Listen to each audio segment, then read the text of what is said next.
Mayong gabi, Surigao. So, in behalf of the judges, the organizations, and the people behind this beautiful pageant, I have an announcement to make. Actually, all of the top 5 girls did a great job, but I believe we also have to give them another chance to speak their hearts. Because some of the girls were not aware that there is a 45 seconds to answer the question. Also, the topic or the question is too long for a 45 seconds time limit. So now, we will be the judges created a new question for the top 5 girls to answer again.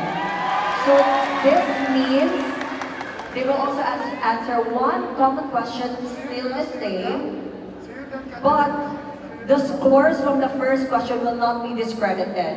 Meaning to say, we also pass our scores, so it is counted.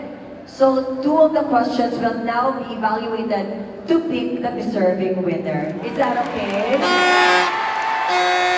Because I believe the girls have a lot to speak with their hearts. So why not let's give them a topic that they can also relate. Okay? So okay ba kayo dyan? With this, makikita talaga natin sino ang babaeng karapat-dapat to be the next queen.